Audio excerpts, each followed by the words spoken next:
Isso. Lucas 14, a partir do versículo 16, eu quero ler com vocês esse texto. Diz assim a palavra do Senhor, amados. Ele, porém, respondeu: certo homem deu uma grande ceia e convidou muitos. À hora da ceia, enviou seu servo para avisar aos convidados: vinde, porque tudo já está preparado. Não obstante, todos, um a um, começaram a excusar-se, ou, se você puder botar aí, meninos, na NVI, pedir desculpas. Isso, excelente. A pedir desculpas. Disse o primeiro: comprei um campo e preciso vê-lo. Rogo-te que me tenhas por desculpado. Outro disse: comprei 5 juntas de bois e vou experimentá-las. Rogo-te que me tenhas por desculpado. E outro disse: casei-me e por isso não posso ir. Voltando, o servo tudo contou ao seu senhor. Então, irado, o dono da casa disse ao seu servo: sai depressa para as ruas e becos da cidade e traze aqui os pobres, os aleijados, os cegos e os coxos ou mancos. Depois lhe disse o servo: Senhor, feito está como mandaste, e ainda há lugar. Respondeu-lhe o Senhor: saí pelos caminhos e atalhos e obriga a todos a entrar, para que fique cheia a minha casa. Porque vos declaro que nenhum daqueles homens que foram convidados provará a minha ceia. Você pode dizer amém? Profetizo que você vai entender essa palavra no nome poderoso de Jesus. Não sei se o pessoal da comunicação conseguiu pegar aquela imagem ali, mas pode colocar aí, por favor, meninos. O título da mensagem dessa noite é: pare de dar desculpas. Vire para a pessoa que está perto de você com todo carinho, com todo respeito, e repita esse título para ela: pare de dar desculpas. O Espírito Santo mexeu muito com o meu coração essa semana, amados. Nós viemos ontem de um sábado assim tremendo lá na cidade do Leão. A gente viu o quanto que o Espírito Santo está investindo na nossa igreja. E quando eu falo nossa igreja, eu falo a nossa denominação, né? Igreja Cara de Leão, Projeto Vida Nova.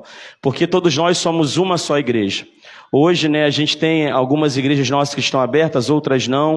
Mas não importa, onde quer que nós estejamos, nós somos uma só igreja. Amém? Vocês estão entendendo o que eu estou falando?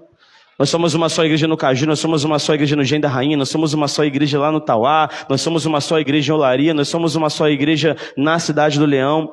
A questão, amados, é que muitas pessoas, e eu falo muita gente nesses dias, tem deixado de receber coisas que Deus tem investido sobre a igreja dele por conta dessas desculpas. Por conta de desculpas. A gente às vezes deixa de receber aquilo que Deus tinha preparado para nós por causa das desculpas. Deixa eu falar uma coisa para vocês, meus irmãos. O brasileiro, eu acho que no ranking mundial, é o campeão de dar desculpa. Se você marca um compromisso com um europeu, né?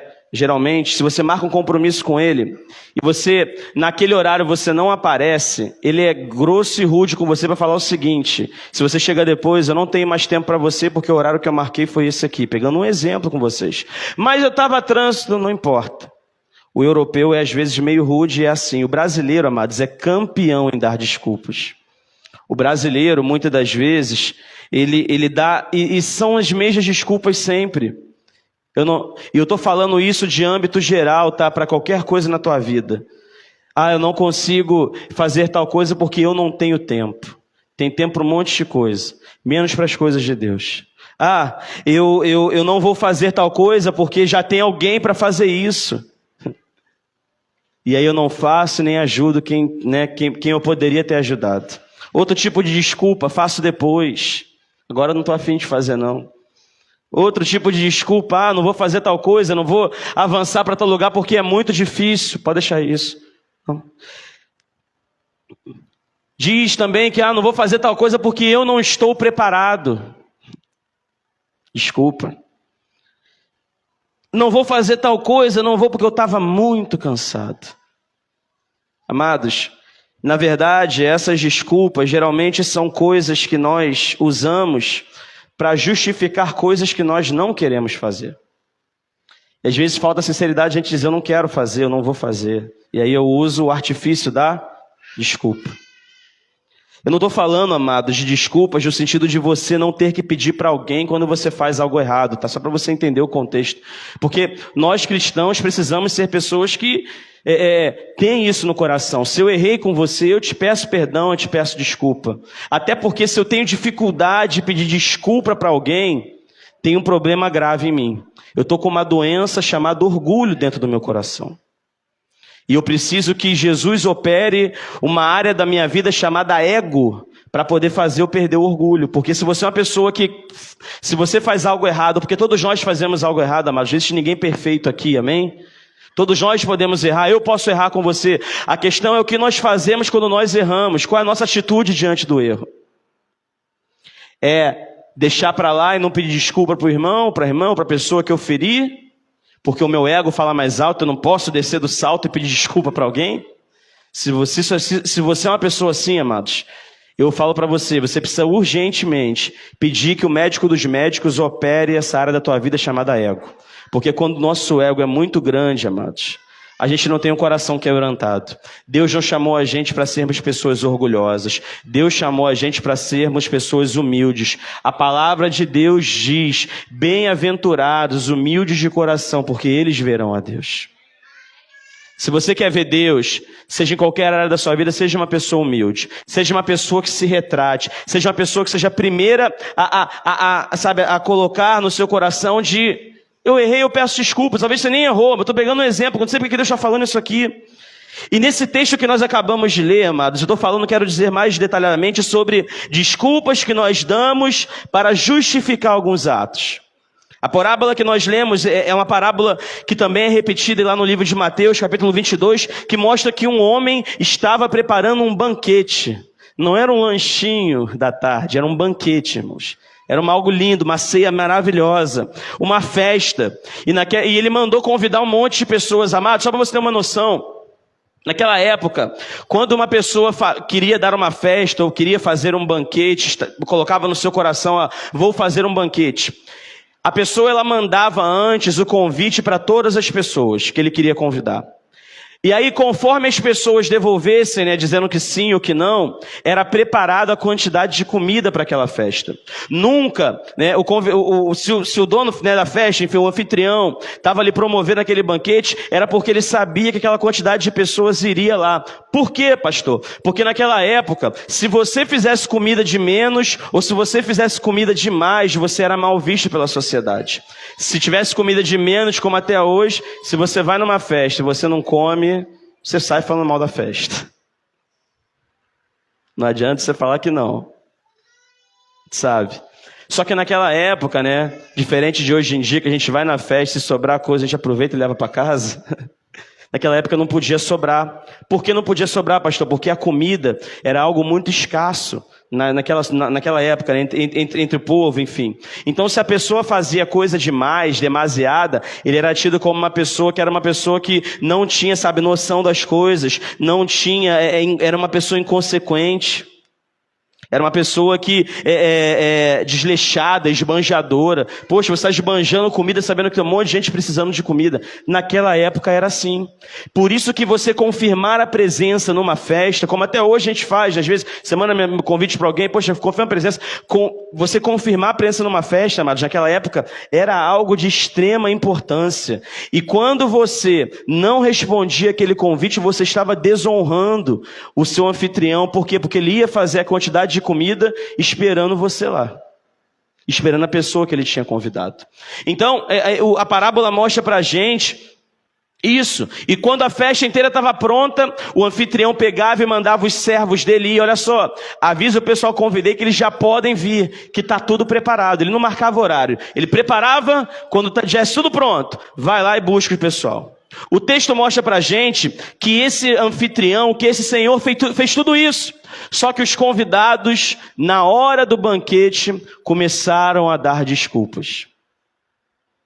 Começaram a dizer, me perdoa, eu não posso ir por causa disso, me perdoa, eu não posso ir por causa daquilo. E amados, da mesma forma, infelizmente, tem muita gente hoje querendo justificar coisas que não querem fazer, querendo dar desculpas diante de coisas que não deram a devida importância. Às vezes a nossa desculpa é eu não conseguir vencer o desânimo ou a procrastinação, e aquilo fez eu ficar estagnado no lugar que eu estou, parado aqui. Pare de dar desculpas, irmãos. Deus não quer que você seja uma pessoa que vive dando desculpas. Deus quer que você seja uma pessoa fiel. Deus quer que você seja uma pessoa posicionada. Deus quer que você seja o crente sim, sim, não, não. Fala isso à pessoa que está perto de você. Sim, sim. Não, não. De novo, sim, sim. Não, não. Amém? É isso que a gente precisa entender. Douglas está aí, Tiago Maria? Cadê ele? Precisou sair, teve uma emergência? Tá bom. Às vezes, amados, essas coisas, o desânimo, a procrastinação, são correntes que nos amarram e fazem a gente permanecer no mesmo lugar que a gente está. Amados, Deus chamou você porque Ele quer que você cresça, irmão. Deus não chamou você para você ficar parado, paralisado no mesmo lugar que você está.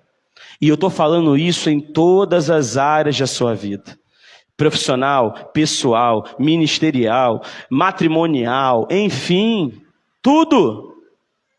Só que às vezes a gente fica se amarrando essas desculpas. E eu quero declarar para você nessa noite que hoje Deus marcou esse encontro conosco, porque é uma noite de libertação nesse lugar, em que Deus vai fazer você parar de dar desculpas para você mesmo, para os outros, para você desfrutar do banquete que o Senhor tem preparado para você. Fala isso para quem está perto de você e sacode seu irmão, sua irmã e fala, Deus tem um banquete para você, querido. Fala isso, pega na mão do seu irmão, da sua irmã e fale para ele, Deus tem um banquete para você. Só que às vezes a gente perde o banquete que Deus tem por causa das desculpas. A gente perde o banquete que Deus tem porque a gente quer justificar coisas terrenas que ficam nos amarrando, ficam nos aprisionando. Mas hoje é a noite que o Senhor separou, amados. Deus marcou esse encontro com você aqui. Ah, pastor, domingo de carnaval. Enquanto o mundo está mergulhado na podridão, hoje é noite de libertação aqui nesse lugar, em nome de Jesus. Você pode aplaudir o Senhor por isso, aleluia. Por quê, pastor? Amados, existem vários tipos de desculpas que nós damos.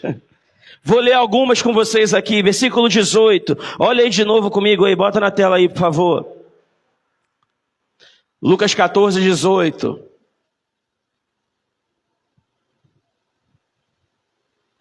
A primeira desculpa, mas um a um começaram a apresentar o quê? O quê? Fala aí, prega comigo aí, meu irmão. Desculpas, isso. O primeiro disse, acabei de comprar uma propriedade e preciso vê-la. Por favor, me desculpe. Em outra versão vai dizer, acabei de comprar um campo, não é isso? Só que, amados, tem alguma coisa estranha nessa história aí, pode deixar. Por quê, pastor? Amados, naquela época, uma pessoa comprar um campo, é a mesma coisa de você, se você coloca no seu coração de comprar um terreno. Geralmente as pessoas compravam terreno naquela época para plantar, para realmente viver do plantio. Para a pessoa comprar um terreno, antes delas, assim, vou chegar assim, o Naldo tem um terreno, eu quero comprar do Naldo. A pessoa observava meses para saber se aquele terreno era fértil. Às vezes um ano inteiro para poder efetuar a compra de um terreno. E qual foi a primeira desculpa esfarrapada que aquele senhor recebeu? Comprei um campo, preciso vê-lo. Isso é mais profundo do que a gente entender, amados, porque esse tipo de desculpa aponta para desculpas que nós damos para a gente ficar ligado nas coisas desse mundo. Tem gente mais preocupada com as coisas desse mundo do que com o banquete que o Senhor está preparando para você na glória.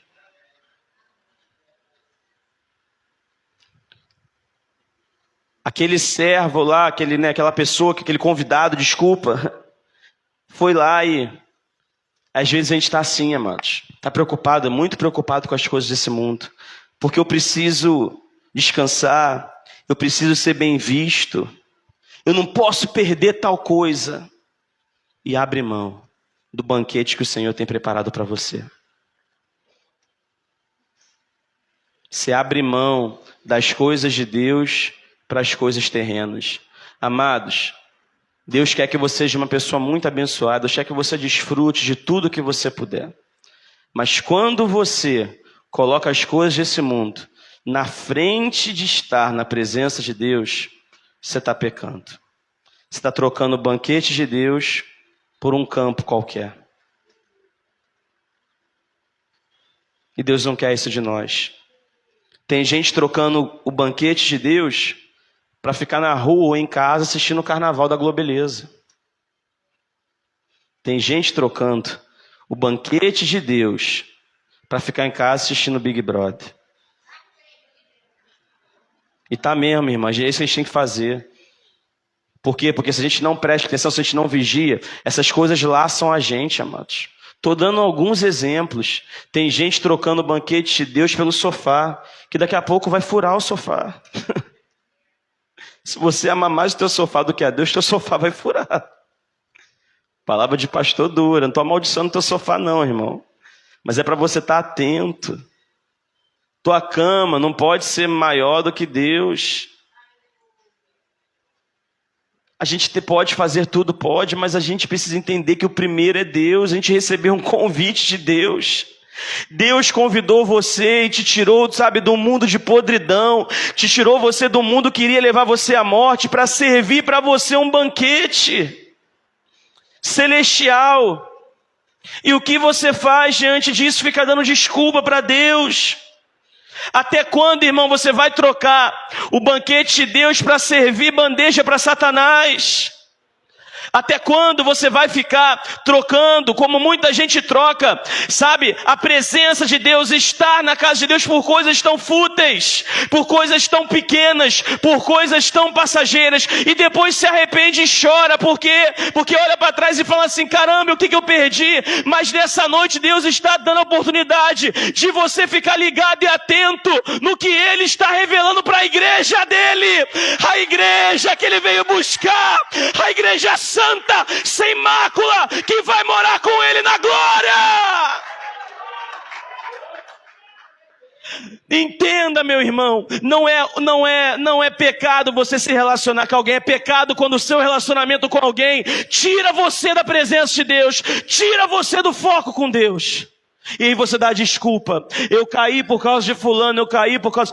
Para de dar desculpa, hoje em nome de Jesus. Para. Deus não quer desculpa. Já dizia um ditado que eu acho até meio complicado de dizer, que de boas desculpas o inferno está cheio. Quanta gente teve oportunidade e se pudesse voltar atrás tinha aproveitado a oportunidade, amados. Mas você nessa noite está tendo a oportunidade de ouvir isso aqui. Porque Deus não quer que você se perca. Deus tem um banquete para você. Para de dar desculpas de não servir ao Senhor por falta de tempo. Para de dar desculpas de você querer ter mais tempo para descansar do que para servir ao Senhor. Amados, a gente tem uma eternidade inteira para descansar com Deus. Não deixa. Porque essas coisas, como eu falei, são amarras, são grilhões que o diabo coloca para tentar parar você. Quantas pessoas foram paradas por causa, sabe, da procrastinação? Adio tudo, depois eu vou para a igreja, depois, até que o dia dele chegue. E aí, como é que fica o depois? O depois vira um arrependimento. Amados, entendam isso em nome de Jesus. Jesus convidou você, Deus convidou você para um banquete. Não perde essa oportunidade, amado. Tem gente, amados, perdendo o banquete de Deus por causa de, sabe, de rede social, de internet, disso, daquilo. Entenda isso em nome de Jesus. Deus está falando conosco aqui porque Ele realmente nos tirou, nos salvou, nos lavou. Guarda a nossa vida e guardou e conservou a tua vida para que você estivesse aqui. Ama você de uma forma incondicional, muito mais do que propriamente o seu pai, sua mãe ou com qualquer outra pessoa nesse mundo pode ter te amado. Deus te amou primeiro. E o que você faz com isso, meu irmão? Aquele convidado deu uma desculpa para o Senhor. Eu preciso ver o campo. Eu preciso fazer tal coisa. Eu preciso... Entenda isso, amados. A gente precisa preparar e nós estamos construindo agora a nossa eternidade com Deus. Não deixa. Para de dar desculpas, querido. Para. Porque as desculpas vão ser sempre... as justificativas para você realmente justificar aquilo que você não fez. Para com isso, irmão. Deus quer que você seja uma pessoa entregue na mão dele, sabe? Engajada nas mãos do Senhor. Estão entendendo o que eu estou falando, amados? Em nome de Jesus. Segundo tipo de desculpa. Primeira são pelas coisas desse mundo. Versículo 19, pode botar aí, por favor, Andriele, Rafa, Dani. O outro disse: acabei de comprar 5 juntas de bois e estou indo experimentá-las. Por favor, desculpe-me. Quando você lê isso aí, juntas de boi, amado, juntas se fala par de bois, tá? Naquela época eram utilizados 2 bois para carregar, para puxar, né, a carroça que iria arar a terra. Então quando você vê assim, juntas de bois, cada junta é um par de bois. Se são 5 juntas de bois, são quantos bois? 10, vocês são bons de matemática, que bom. Só que também tem uma outra situação aqui estranha nesse texto. Você vê como é que é uma desculpa. Naquela época, irmãos, ninguém comprava um boi para arar a terra sem antes ver se o boi realmente servia para arar a terra. É a mesma coisa de você comprar uma ferramenta, um eletrodoméstico, sei lá, e não testar, né? Claro, de pequeno porte. Se você vai comprar um ventilador no mercado, sugiro a você, antes de levar para casa, teste, né? Eu já me entrei no cano com isso já, de não testar, levei para casa e tive problema. Era assim que acontecia. Só que, amados, só para a gente entender o contexto principal desse texto, era o seguinte: um outro tipo de desculpa que as pessoas dão muitas das vezes para não estar no banquete de Deus. Quem tinha juntas de bois era alguém que tinha muita riqueza. E muitas pessoas dão esse tipo de desculpa para não participar do banquete de Deus. Eu preciso ficar rico a qualquer custo. Eu preciso de dinheiro. Pastor, não tenho tempo de ir para a igreja não, porque eu preciso trabalhar, pastor. Eu sou 6 por 1. 6 para o meu chefe e 1 para mim. Nenhum dia para o Senhor. Isso é perigoso, amados. Entenda que eu vou te ensinar como seu pastor. O dinheiro, ele é uma ferramenta, ele é um instrumento que Deus te deu. Por mais que o mundo aí fora, as pessoas vivem muitas das vezes completamente focadas em dinheiro, em ter, mas o dinheiro, ele é um ótimo instrumento na nossa mão, é um ótimo instrumento, ele é uma ferramenta excelente, a gente consegue fazer, só que ele é um péssimo senhor. Quando ele se torna o senhor da nossa vida e fazer tudo por causa do dinheiro, a gente vira igual o Silvio Santos mesmo, topa tudo por dinheiro, eu faço qualquer coisa por dinheiro. E esquece do banquete com o Senhor. Tem gente abrindo mão do banquete com o Senhor por causa de dinheiro, esquecendo que que nosso Deus é dono do ouro e da prata. Se Ele te sustentou até aqui, Ele vai continuar te sustentando. Basta você se colocar nas mãos de Deus. Não estou pregando aqui, amados, teologia da pobreza, claro que não, pelo contrário, todos nós, eu trabalho, minha esposa trabalha, mas em alguns momentos de nossa vida, eu falo da minha principalmente, eu lembro disso, teve momentos que o trabalho me sufocava a ponto e eu tive que chegar um momento e falar não, fazer a opção, ou eu vou ganhar dinheiro ou eu vou ganhar a presença de Deus. Optei pela presença de Deus. Se você tiver que fazer essa opção, amados, faça hoje. A necessidade de ter riqueza, de ter coisa material, amados, para muita gente, se a pessoa não consegue ganhar o dinheiro fácil, parece que a pessoa entra numa crise de abstinência. A pessoa tem necessidade de ter. Foi o que aconteceu com esse segundo convidado. Perdeu um banquete por causa da necessidade de ter dinheiro, de ter riqueza. E é por isso que Jesus falou, lá em Mateus, capítulo 19, versículo 23, o quão difícil será para um rico entrar no reino dos céus. Pastor, é pecado ser rico? É óbvio que não, amados. Deus tem prosperidade para você, a gente prega isso aqui. Só que quando Jesus falou isso naquela parábola, ele estava dizendo sobre o coração do rico, que é muito mais voltado para o dinheiro do que propriamente para Jesus. Deus vai entregar recursos na sua mão. Usufrua, invista, use eles em favor do reino de Deus. Mas não pegue o recurso só para você e não viva em função do recurso financeiro. Porque um dia o dinheiro pode acabar. E aí, se a sua alegria estava depositada no dinheiro, você vai ficar doente. Você vai ficar triste, você vai ficar chateado. Pode botar aí, Dani, Mateus 19, 23, por favor. Há pessoas deixando de receber o banquete de Deus porque estão demasiadamente focadas em ganhar dinheiro e minimamente focadas no banquete espiritual. E a desculpa é essa. Eu já vi gente, amados, falar, pastor, ora, não foi só eu não, tá? Ora para eu conseguir um emprego, pastor. Ora para Deus me abençoar. E eu oro, pastor, ora, e Deus abençoa. Só que daqui a pouco a pessoa fala o seguinte, agora, pastor, eu não estou podendo ir para a igreja porque eu estou trabalhando muito. E eu preciso descansar. Porque se eu não descansar, eu não trabalho. Tem muita gente assim, amados. Olha o que diz aí o texto. Então, Jesus disse aos seus discípulos, em verdade vos digo, dificilmente um rico entrará no reino dos céus. Não é por causa do dinheiro, repetindo para vocês aqui, é por causa do coração. Não coloque coração, amados, em nada desse mundo. A Bíblia fala para a gente, se você tiver que ajuntar tesouro, ajunta no céu, porque lá nem a traça, nem nada vai corroer. Estão entendendo o que eu estou falando, amados, em nome de Jesus? Busque o equilíbrio e para de dar desculpas. A Bíblia fala para a gente lá com o povo no Egito que Deus queria libertar o povo dele para adorar ele, enquanto que Faraó queria continuar escravizando os caras e botando os caras para trabalhar. Isso é um ensinamento para a gente. Deus quer que você seja alguém livre para adorar ele. Deus quer que você seja alguém livre para, sabe, tá envolvido nas coisas de Deus. Quando você está se sentindo escravizado pelo seu trabalho, cuidado, ore, peça a Deus para Deus movimentar a situação, porque Deus não quer que você seja escravo.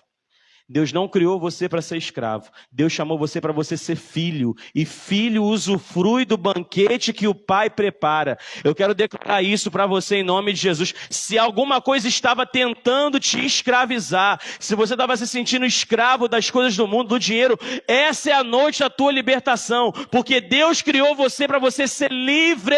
Livre. Deus tem um banquete para você, preparado para você desfrutar.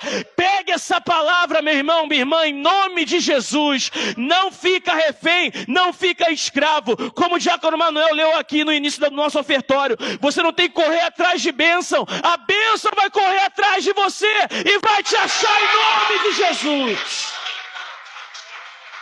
Aleluia. Você pode aplaudir mais forte ao Senhor. A gente às vezes pensa, amados, eu falo isso, trabalhar é uma bênção, todos nós precisamos trabalhar. A gente às vezes interpreta até erroneamente a Bíblia. A Bíblia fala pra gente que Deus criou o mundo em quantos dias? 6, né? A criação em 6. Diz que no 7º ele fez o quê? Descansou. Só quando você vai mergulhar no original, no texto, vai entender que essa palavra descansou que eles usaram também significa, ou tem melhor significado para contemplar. Ou seja, o trabalho da minha mão, o trabalho que eu fiz, o trabalho que eu consegui, eu estou contemplando, eu estou participando daquilo. Deus não criou você, amados, para você ser alguém escravo do dinheiro a ponto de você não desfrutar e não contemplar. A Bíblia fala para a gente, eu quero profetizar essa palavra sobre você, do trabalho das tuas mãos você vai comer e você vai ser feliz. Feliz serás e tudo te irá bem. Não fica escravo do dinheiro a ponto de você não conseguir desfrutar. Mas pastor, eu mando dízimo, eu sou fiel na oferta, mesmo quando eu não estou na igreja. Irmão, deixa eu te ensinar uma coisa, isso vale para a tua vida eclesiástica, ministerial, vale para a tua vida familiar. Presente nenhum substitui a presença. Valor nenhum substitui a presença. Dinheiro nenhum substitui a presença. O mais importante para o seu filho não é o presente que você dá a ele. É a tua presença quando ele precisa de você nos momentos mais difíceis. O mais importante, amados, para Deus, muitas das vezes, não é o dinheiro que você está mandando para ele, mas a tua presença, sabe, diante dele. Claro, se você quer ter uma vida financeira abençoada, próspera, não tem outra forma. Seja alguém dizimista fiel, seja um ofertante na casa de Deus. Isso é bíblico. Você planta, você vai colher. Você está semeando numa terra fértil. Mas tem gente que entrou nesse círculo. Pastor, eu não estou na igreja, mas eu estou mandando. Amados, não, nada substitui a presença no banquete com o rei. Se Deus te chamou para um banquete, Ele não quer que você mande um presente para Ele, Ele quer que você esteja presente no banquete. Nada substitui, amado, nada. Não troque, não troque. Numa festa, antes do presente, é muito mais importante a presença do convidado. Talvez você pode ser convidado para uma festa, naquele momento você não conseguiu, você não pôde comprar. Mas aquela pessoa que te convidou vai ficar muito feliz de ver você lá naquela festa, dando um abraço nele, dando um abraço nela, muito mais do que receber um presente. Com Deus também é assim, amados. Deus tem um banquete, tem uma festa preparada para nós. Não substitua isso. Como eu falei aqui, né, segundo tipo de desculpa, né? Primeiro, cuidado com as coisas desse mundo. Segundo, né, a necessidade de ganhar riquezas. E a terceira desculpa que muita gente dá. Versículo 20, pode botar aí, por favor, isso. Ainda outro disse, acabo de me casar, por isso não posso ir. O cara disse que acabou de casar. Entenda, amados. Casamento é uma bênção de Deus. Casamento é uma bênção. Não estou falando contra o casamento, mas quando você vai entender o contexto dessa passagem, né, alguém que aceita um convite, né, como ele tinha aceitado, né, não disse para o Senhor que ele tinha casado, era alguém que, né, significava o seguinte: você está trocando o convite para o banquete pelo seu prazer. E é o que muita gente faz. Outro tipo de desculpas que as pessoas dão para não receber o banquete de Deus. Não consegue abrir mão do seu prazer. Quantas vezes nós achamos que é mais importante saciar um prazer, é mais urgente, do que propriamente trabalhar e estar focado na nossa vida eterna com o Senhor? Queridos, ontem o pastor Mark Anderson estava lá pregando a palavra de Deus e ele falou sobre a vida de Sansão e como que ele perdeu, sabe, aquilo que ele mais precioso ele recebeu, que era a presença do Espírito Santo se apoderando dele, pelo prazer que ele tinha, pelo prazer que ele desejou consumar, que ele não poderia ter consumado. Cuidado com o que os seus olhos chamam a tua atenção, amados. Porque o mundo vai fazer muita coisa brilhar aos teus olhos. O mundo vai fazer uma série de coisas, tentar atrair você, parece um imã, parece que te puxa. E é assim. Só que Deus criou você, Deus quer que você desfrute de um banquete que vai te dar muito mais prazer do que qualquer prazer desse mundo. Tem coisas que vão tentar chamar a nossa atenção, mas que não é para você. Tem coisas que vão tentar te chamar, vão tentar levar você, vão tentar, sabe, pegar você, mas não são para você. Cuidado com o que faz brilhar os seus olhos, amado. Tudo que nós estamos lendo aqui, um texto da palavra sintetiza tudo isso com uma forma linda. Se puderem botando aí, Rafa, primeira carta de João, capítulo 2, versículos 15 e 16, que diz: não ameis o mundo, nem o que nele há. Se alguém ama o mundo, o amor do Pai não está nele. Pois tudo que há no mundo, a cobiça da carne, a cobiça dos olhos e a ostentação dos bens, não provém do Pai, mas do mundo. O que Deus tem para você, amados, o que Deus quer que você realmente esteja, é não falar somente que ama a Deus da boca para fora. Porque se eu perguntar aqui, quantos amam a Deus? Todos nós vamos levantar as duas mãos, os dois pés. Mas o que realmente a gente precisa entender é que Deus não quer que você ame o mundo. Porque se você amar o mundo, O amor de Deus não está sobre você. Você está rejeitando esse amor. Não corra o risco de perder sua eternidade por 5 minutos de prazer. Não corra o risco de perder o ministério que Deus entregou na sua mão por um prazer momentâneo. Não corra o risco de perder o que Deus tem preparado para você por coisas que são momentâneas.